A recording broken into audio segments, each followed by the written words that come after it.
เซ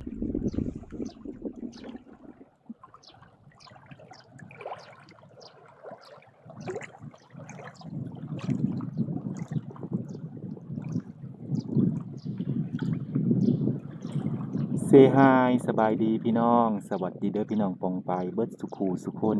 บ่ว่าสิอยู่ไทยอยู่ลาวอยู่ต่างประเทศมาพอกันอีกแล้วกับส่องระวงพี่น้องมื้อนี้เปลี่ยนบรรยากาศพาพี่น้องมาลงน้ำลงทาเพราะว่าเบิ่งแต่ดินแห้งก็เลยเปลี่ยนบรรยากาศจักหน่อยพี่น้องพามาเบิ่งอ่างเก็บน้ำหรือว่าเขื่อนพี่น้องโอ้ยบรรยากาศบ่อยากให้ว่าเลย บ่สร้างสิว่าบ่สร้างสิบรรยายพี่น้องให้พี่น้องเบิ่งเอาเองมื้อนี้ก็มากับ My Friend and ยังเกิบลาเตลอก็คือมากับเพื่อนแล้วก็น้องชายอีก3คนเป็นมาสิเบ็ดหรือว่าตึกเบ็ดพี่น้องอ่าบรรยากาศดีเด้เป็นตาเหมาะในการมาปิกนิกซื้ออาหารมากินมาเห็ดซื้อเอามาคุงมาจำเอาหน่อไม้มาแกงตอนนี้เพื่อนของบ่าวงกับเพื่อนกำลังสีแกงเบ็ดคนเวียดจะมักวิธีมักวิธีแบบเล่าๆเลยโอ้ยเอามันเด้อห้อยกระลายได้พี่น้องนี่ห้อยกาบกี่เดี๋ยวมาเบิ่งห้อยก่อนถ้ามีห้อยก็จะเก็บเมื่อ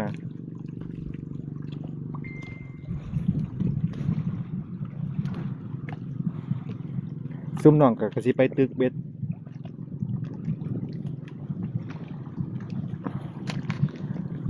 โอ้ยอืม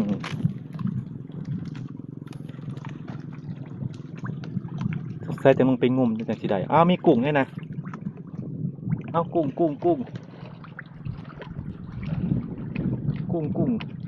นี่เห็นป่ะพี่น้องกุ้งยังนี่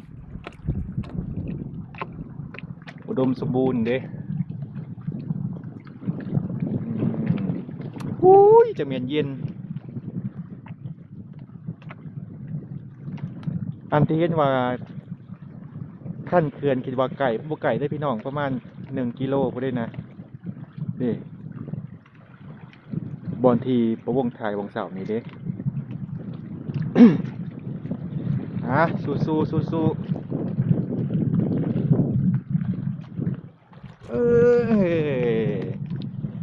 เพิ่นลงไปลึกเลยเด้อแต่ก็ยังมีพวกต้อใหม่พี่น้องยังหลายอยู่มันบ่ทันได้หักโค่นลงมาต้องใช้เวลาอีกหลายปีเพื่อสิหักกันกระบอกตัดเอาพี่น้องตัดเอาเพชรคืนมีแต่ต้นใหม่ใหญ่ๆเป็นตาเสียดายเด้พวก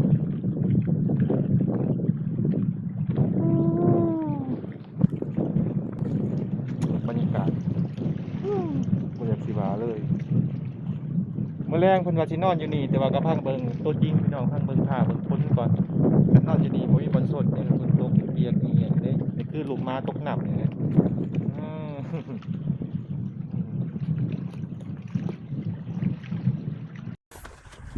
เดี๋ยวโอ้ยมันหล่มด้วยนี่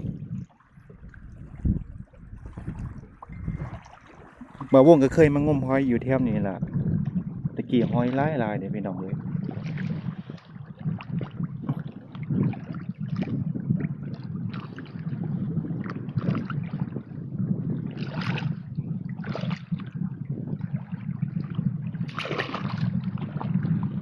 ดิวดิวดิวดิวดิวดิวดิวดิวดิวโอ้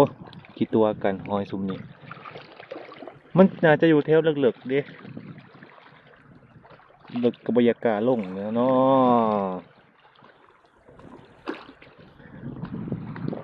มันนี่เปลี่ยนบรรยากาศมาหาปูหาปลาพี่น้องมาตึกเบ็ดตึกมองปลาก็ไล่หลายลูกปลานี่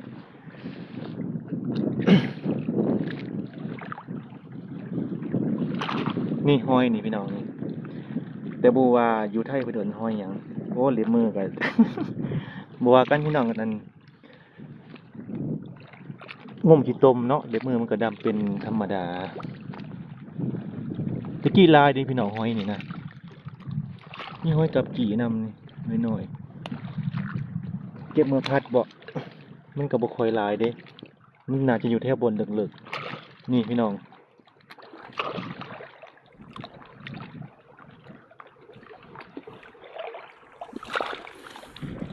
แต่บ่ว่าหอยอันเสลีมันอยู่วังใด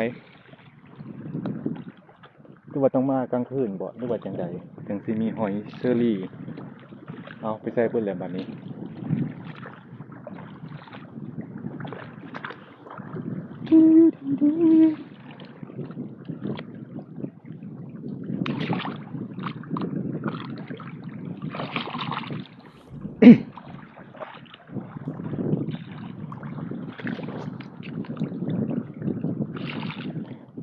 นี่พี่น้อง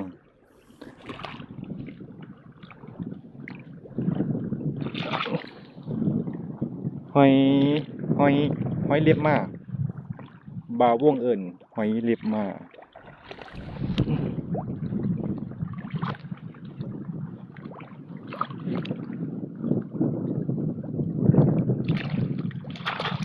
หอยกับกี่เด้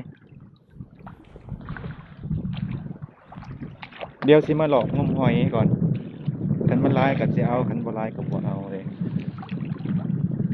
โมเพิ่นตึกเป็ดเพราะว่าเป็ดเฮาก็บ่ได้ถือมา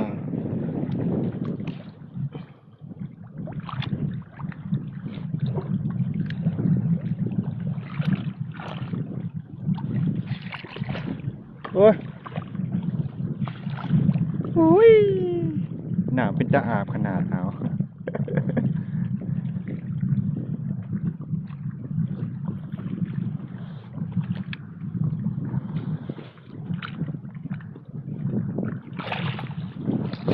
สังเกตเบิ่งขื่นไหมแห้งก็นี่ขนาดบ่ทันมีลม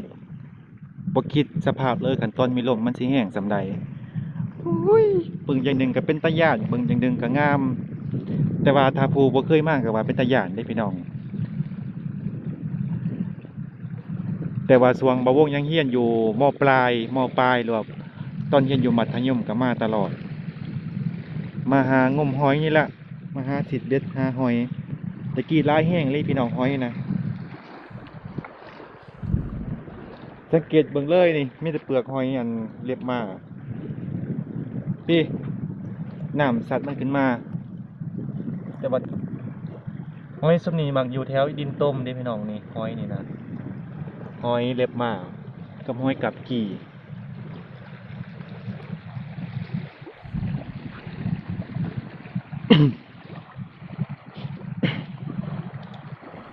เซียวเวียดเป็นใส่เบ็ดเนี่ยไปไปคุณภูเขาจะใส่บันนี้เอาอ๋อเป็นเปลี่ยนบองใหม่ฝั่งนั้นฝนตกลงมาแล้วพี่น้องอยู่ทางภูโฮงฝนตกดีเลยทั้งนั้นอุ้ยบรรยากาศเอาคางนี้บ่ตกเด้มาคางนี้บ่ตกมาคางนี้พัดตกนี่สังเกตหมอกเด้อบ่แม่นหมอกได้อพี่น้องอันนี้คือสายฝนเด้เฮ้ย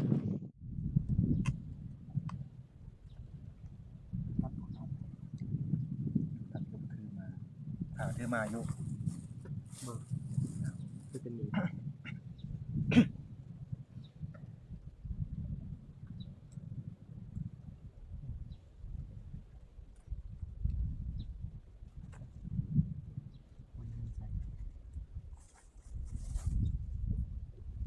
ถ้าคิดโค้งไปแล้วมันจมมันโผล่ลมพัดใส่ก่อนกินสุดท้ายมันถือปลาอย่างอันนี้ตัวใหญ่มันปลาปลาเน่นใหญ่ยุกธรรมดาก็กระถิ่นใหญ่ไปมองเดียวมันหลุนกันพี่น้องว่าสิได้ปลายังแน่แต่ว่าก็มีปลาหลายชนิดอยู่เพราะว่าทางการเขาเจ้าเอามาปล่อยอยู่ วกปลานิลปลาปากจักอยู่ไทยเพิ่นเอิ้นปลาหยังเนาะ ปลาหลาด เว้าไป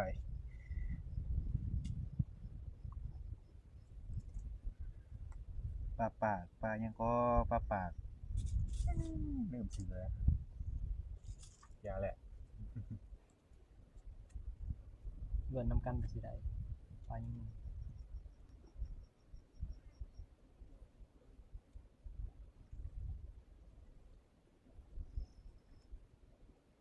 ตะกี้แฮงหลายกว่านี้เด้อพวกปลานี่ ก็หากินหลาย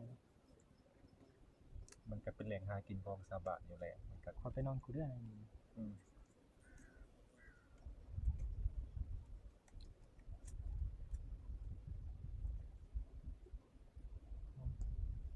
ข้อยยังหาเรื่องของ แต่ว่าอยู่เฮือนเขาเจ้าบ่ได้กินปลานี่ว่ามันบ่แซ่บ ข้อยนี่บ่ติกินได้มื้อบ่เหลือ ยังมามันก็มีปลากินอยู่ตลอดนี่ ไปเกินก็ต้องกินปลาเขื่อนเนาะ บ่ได้เกินกินปลาตลาดเนาะ มาหาปลาก็ต้องกินปลา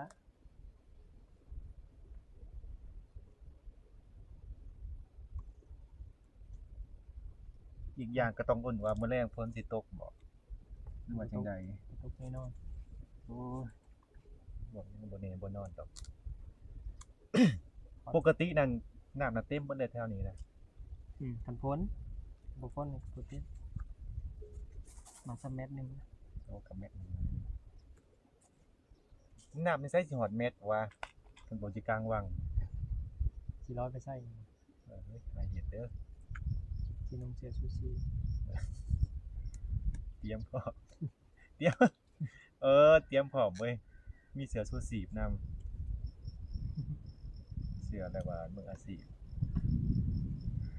เสียให้คนลอยบ่เป็นติ ไปลอยน้ำบ่เป็นก็ต้องใส่เสื้อซูชิเดียว เอาลอยเป็นอยู่แต่มันเมื่อย เหนื่อยแล้วเนาะพอจะสิหาหอดศาลานี่ล่ะนี่ก็นี่ โอ้ย10ล้านก็ยอมเด้อ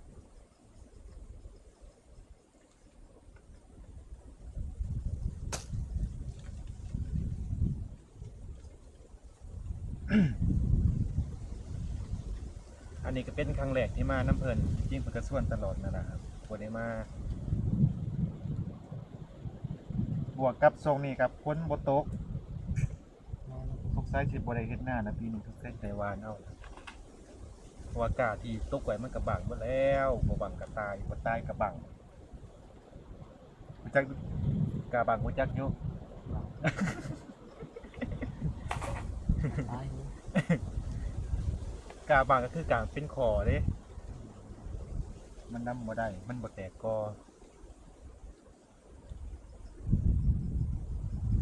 สังเกตนั่นเป็นบ่อนไม้ไผ่มันสิเป็นบังนะมันสิอันเดียวกัน มันสิเป็นขอ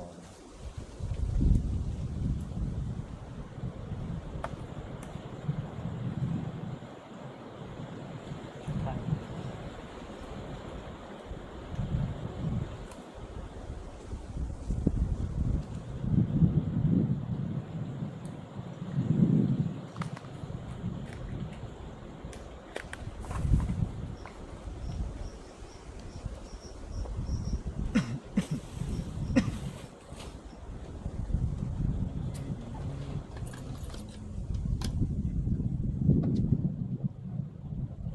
สิลอยไปใส่ หลับสบาย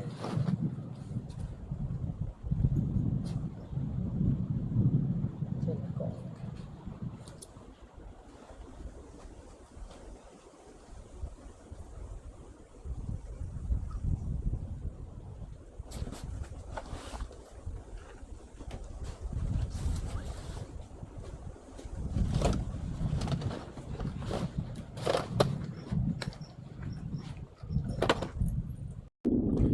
ปุ้ยไปแล้วพุ่นเอาไปพุ่นไปแล้วบรรย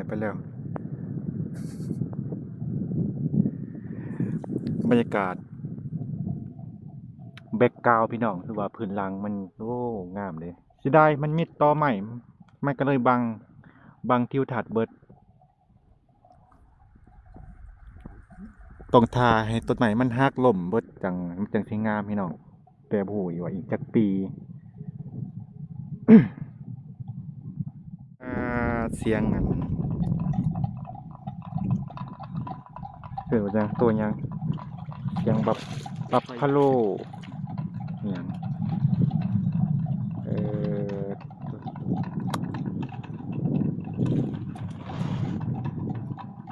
สะออนแต่วิวบ่ได้สะออนอีหยังบ่ได้สะออนปูบ่ได้สะออนปลาบ่ได้สะออนหอยน้ำก็ใสใสแล้วก็เย็นอ้ายฝนก็มาทางหลังแล้ว ปิดไหมครับปิดสองเครื่องเลย ปิดแล้ว ของเราได้ ยังเครื่องอยู่รถแล้วบ่ได้ปิด ของเรา โอเคกำลังใส่ปองพี่น้องด้วยใส่เบ็ดยังมาลุ้นกันว่าสิได้ปลาหรือได้อีหยังหรือว่าต่างประมาณมาลุ้นนำกันพี่น้องโอเคพี่น้องมาฮอดนี้บ่าวงก็สิได้เก็บภาพบรรยากาศไว้แต่เพียงเท่านี้สุดท้ายนี้บ่าวงก็ต้องขอบคุณขอบใจ FC หลายๆที่เข้ามาส้มเข้ามากดไลค์กดแชร์เข้ามาเป็นกำลังใจให้บ่าวงเดี๋ยวพอกันใหม่ EP หน้าพี่น้อง เดี๋ยวมาลุ้นกันว่าสิได้ปลาหรือบ่ได้มาลุ้นกัน EP หน้าพี่น้องสบายดี